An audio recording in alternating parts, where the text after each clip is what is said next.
Comment être certain que votre idée de roman est bonne?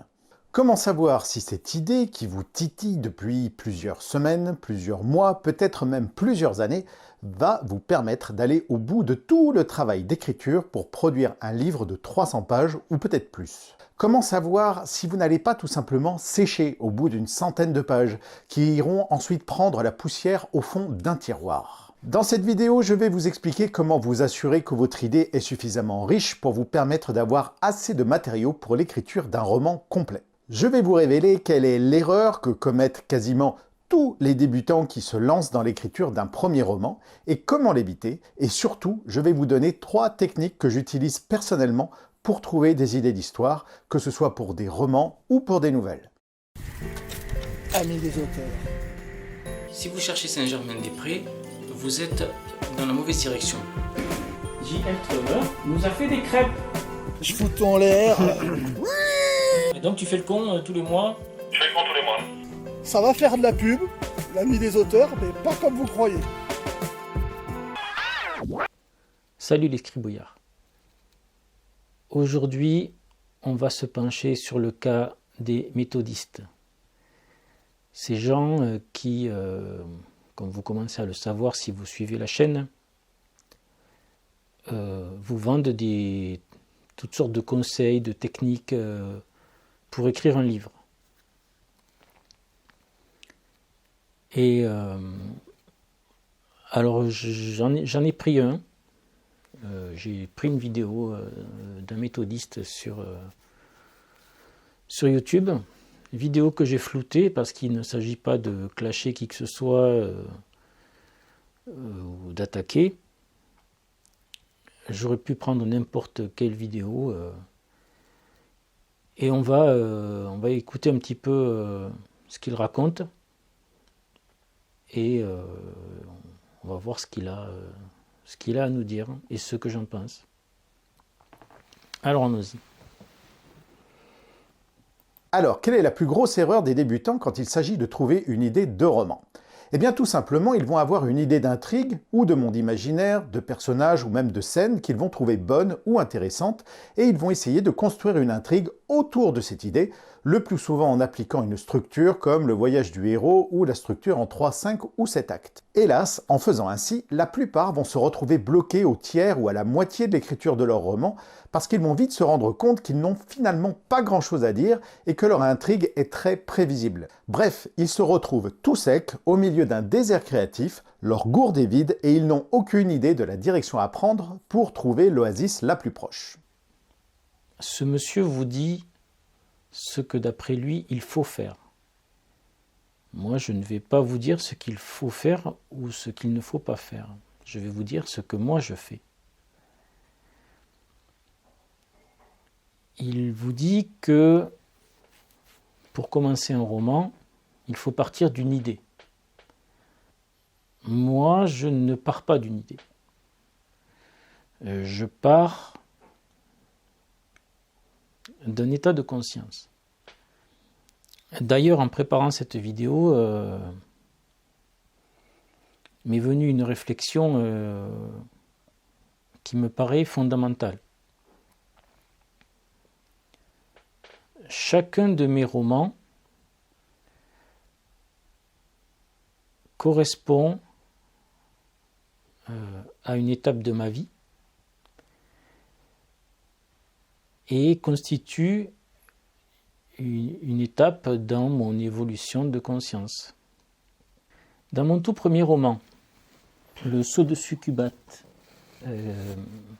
sorti chez Publibook en 2001, déjà j'ai le personnage principal de ce roman, je l'ai baptisé M. Il n'a pas de prénom, c'est juste une initiale, M.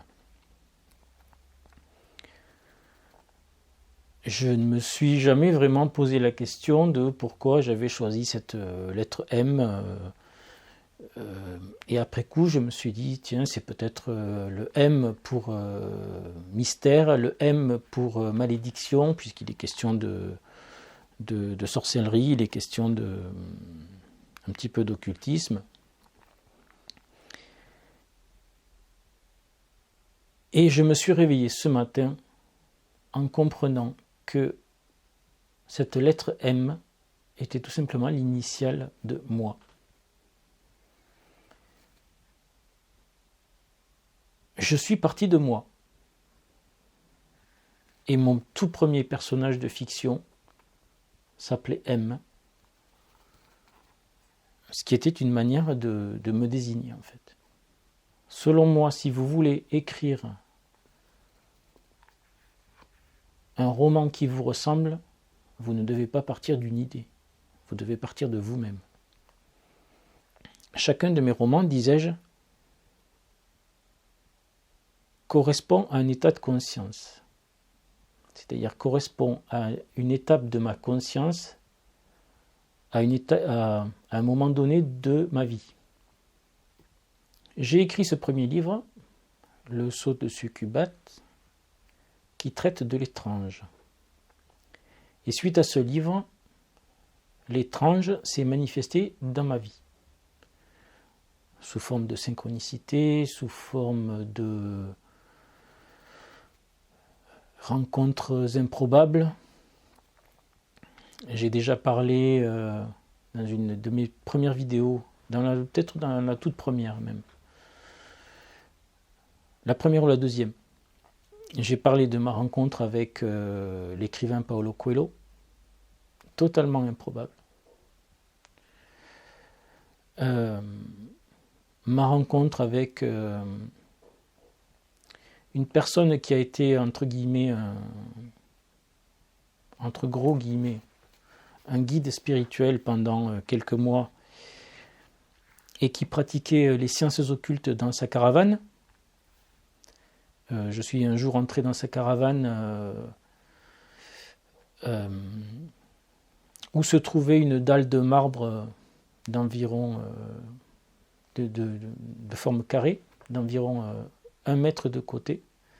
Sur cette dalle de marbre était gravé un pentagramme et sur ce pentagramme se trouvaient des bougies rouges fondues. Voilà le genre de choses auxquelles j'ai assisté après m'être mis à écrire dans le domaine du fantastique. Dans mon deuxième roman paru l'année suivante, toujours chez Publibook, c'était 2 âmes dans l'antre des fous, j'ai progressé dans le domaine de l'étrange.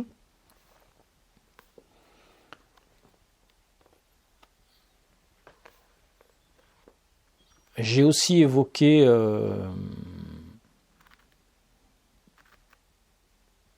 une histoire d'amour déçue que j'ai vécue à l'époque.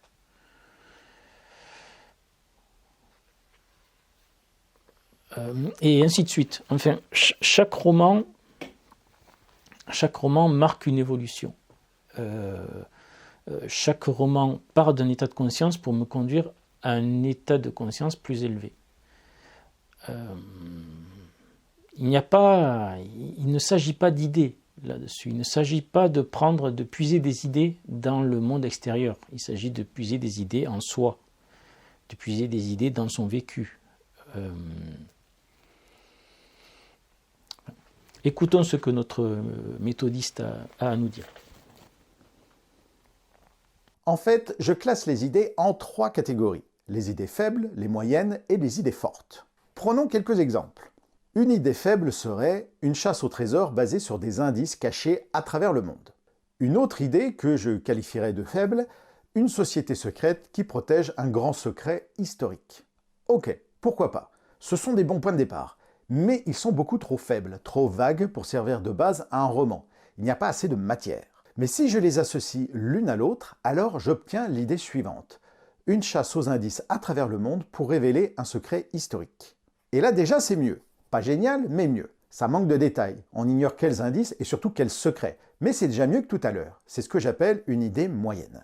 Maintenant, associons-la à une autre idée moyenne que nous aurions eue il y a quelques mois ou même quelques années sur une théorie controversée remettant en cause les fondements de la religion chrétienne, par exemple. Là, nous avons notre secret et nous obtenons une idée forte, une enquête à travers le monde avec des indices et une révélation bouleversante sur la descendance de Jésus-Christ. Ça, c'est ce que j'appelle une idée forte. Mais ça ne suffit toujours pas. Pourquoi ? Parce qu'il manque trop de choses pour alimenter notre roman. Nous ne savons rien sur notre personnage, nous ne savons rien sur nos indices, et nous ne savons rien sur l'enjeu. Et tout cela, ce sont des éléments essentiels pour un roman réussi. Mais si nous fusionnons cette dernière idée forte avec une autre idée forte comme un professeur de symbologie déchiffre des messages codés pour résoudre une conspiration religieuse mondiale, alors nous obtenons le Da Vinci Code. Alors je ne suis pas en train de vous dire que c'est ainsi qu'a procédé Dan Brown pour écrire son best-seller. Je vais être honnête, je n'en sais rien.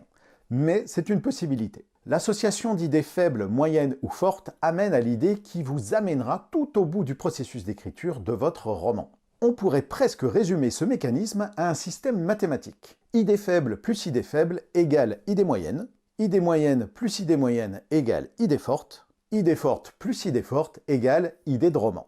C'est une façon très schématique de l'exprimer, voire même un peu simpliste, mais ça a au moins le mérite d'être clair. Les histoires ne naissent jamais d'une idée parfaite sortie de nulle part. Elles se construisent étape par étape en combinant des petites idées, parfois banales, pour leur donner du souffle et de la profondeur. C'est ça le secret. Vous n'avez donc pas besoin d'une révélation géniale pour démarrer. Une idée faible suffit. Associez-la à une autre, puis une autre encore. Chaque étape enrichit l'ensemble, ajoute des enjeux et des conflits. C'est comme une recette. Vous partez d'un ingrédient basique et en ajoutant d'autres saveurs, vous obtenez un plat digne d'un chef 4 étoiles.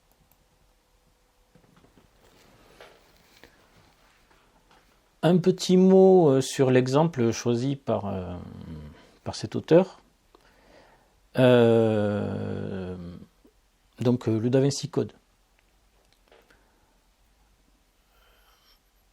Livre que je trouve totalement insipide. Et exemple très mal choisi pour parler d'une idée originale. Puisque pour celles et ceux qui ne le sauraient pas encore, Da Vinci Code est pour ainsi dire le plagiat d'un essai paru dans les années 80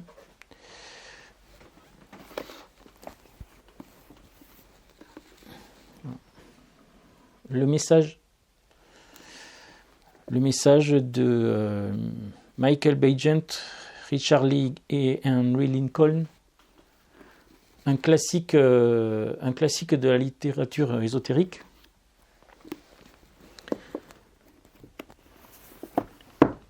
Et Dan Brown a largement repris le propos de ce livre qu'il s'est juste contenté de romancer d'une manière assez simpliste, à mon avis. Donc déjà l'exemple est mal choisi. Aucune idée originale là-dedans. Ensuite, l'affaire des idées faibles plus idées faibles égale idée moyenne.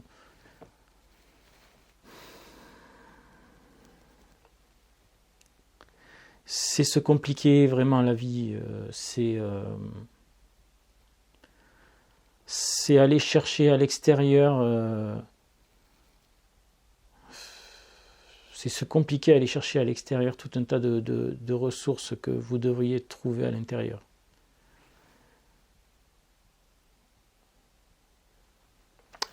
Continuons.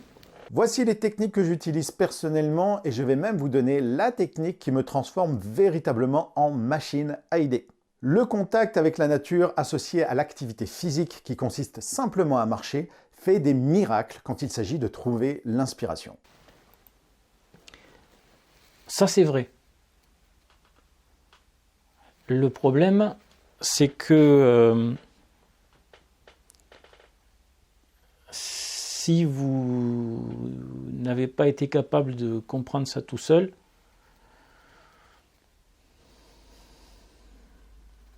ça me paraît problématique. Un auteur ou un artiste ne devrait pas avoir à regarder une vidéo YouTube pour comprendre ça. après, chacun voit midi à sa porte. Ma méthode préférée pour trouver des idées consiste à prendre un café en terrasse. Oui, vous avez bien entendu, ma meilleure méthode consiste à m'installer au soleil, en terrasse, et à commander un café. Le reste du travail consiste à observer les passants, les clients du café ou les serveurs au travail, et d'imaginer leur vie, leurs rêves, les relations avec leur famille, leurs angoisses, leur passé, leur avenir, tout sans la moindre censure. Et de tout noter, évidemment. Même chose.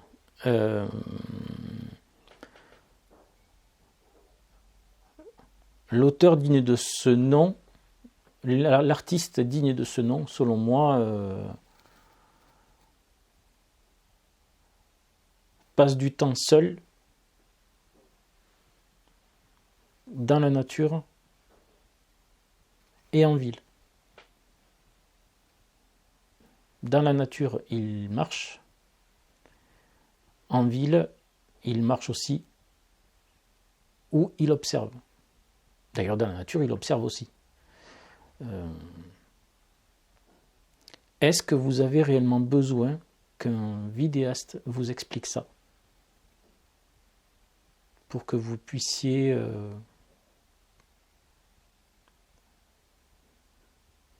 puiser en vous les ressources qui vous permettront de construire votre œuvre. J'ai beaucoup marché dans la nature, j'ai beaucoup marché en ville, de jour comme de nuit. J'adore même si je le fais beaucoup moins, du moins j'adorais à une période même aller marcher dans la nature la nuit, sans lumière bien sûr. Tous les ressentis, tous les bruits, toutes les peurs, les angoisses, tout est décuplé la nuit, tout est transmuté. Votre imagination va s'équiper de bottes de 7 lieues. Après, je ne vous demande pas d'aller marcher la nuit en forêt. C'est vous qui voyez. Déjà, je ne vous donne pas de conseils parce que je ne suis pas un méthodiste. Mais je me donne le droit de commenter les méthodes que vous vendent les uns et les autres. Voilà, petite vidéo d'analyse critique. J'espère que ça vous aura parlé, j'espère que ça vous aura inspiré. Et puis à très bientôt. Donc la semaine prochaine, nouvel épisode des Caprices de la Matrice. Abonnez-vous, commentez, partagez, faites connaître la chaîne si ça vous semble pertinent. Et voilà, merci les scribouillards. À très bientôt.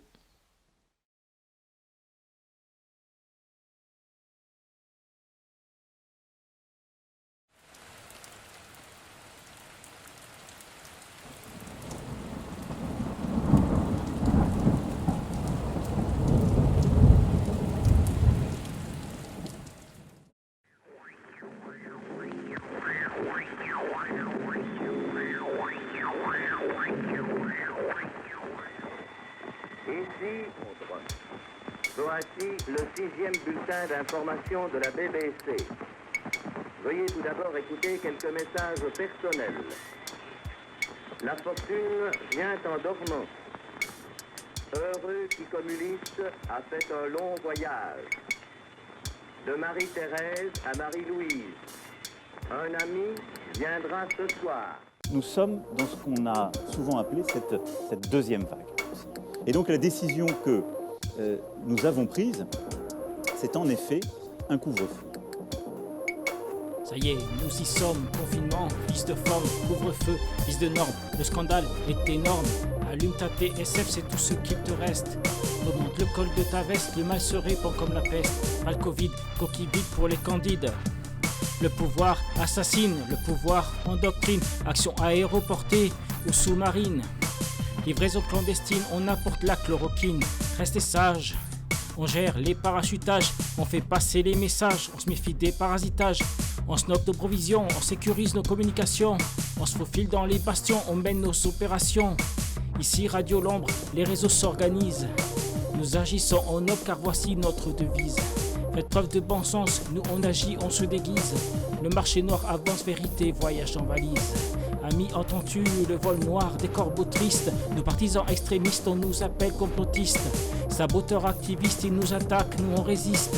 Vivants récidivistes, ils sont morts, nous on existe. Amis, entends-tu le vol noir des corbeaux tristes? Nos partisans extrémistes, on nous appelle complotistes.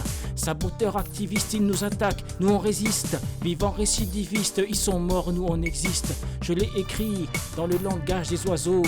Ce gouvernement gouverne trop. Vole au-dessus d'un nid de bourreaux. Je ne vois plus de gendarmes, je vois la Gestapo. Je vois peu de résistants et beaucoup de collabos. Plus de gens les houbots, je ne vois que des robots. Je ne vois plus de sourires, je vois le goulag ou pire. Les gens ont peur, sous leur masque ils transpirent. Fred Candian, pour Radio L'Ombre revient en piste. Tel un chef apache, un poète exorciste. Liberté requiem, elle est loin, celle que j'aime. Le rap des partisans, c'est pour elle ce poème. Amis, entends-tu le vol noir des corbeaux tristes? Nos partisans extrémistes, on nous appelle complotistes. Saboteurs activistes, ils nous attaquent, nous on résiste. Vivants récidivistes, eux ils sont morts, nous on existe. Amis, entends-tu le vol noir des corbeaux tristes? Nos partisans extrémistes, on nous appelle complotistes. Saboteurs activistes, ils nous attaquent, nous on résiste. Vivants récidivistes, eux ils sont morts, nous on existe. Sous l'œil de Moscou, la chronique de Katsu.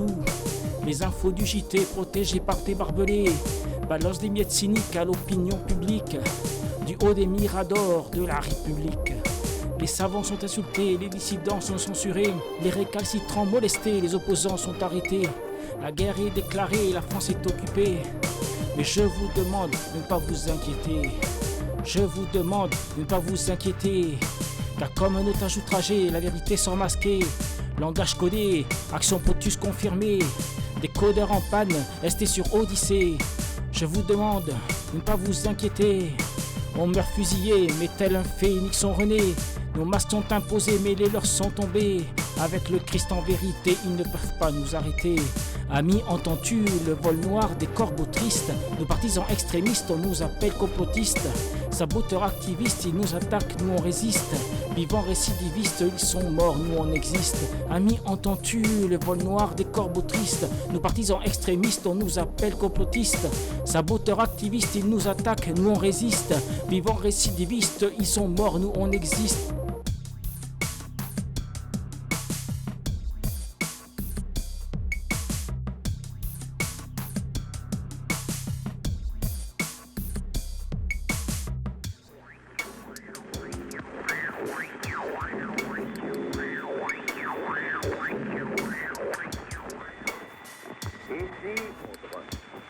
Voici le 6e bulletin d'information de la BBC. Veuillez tout d'abord écouter quelques messages personnels. La fortune vient en dormant. Heureux qui communiste a fait un long voyage. De Marie-Thérèse à Marie-Louise. Un ami viendra ce soir.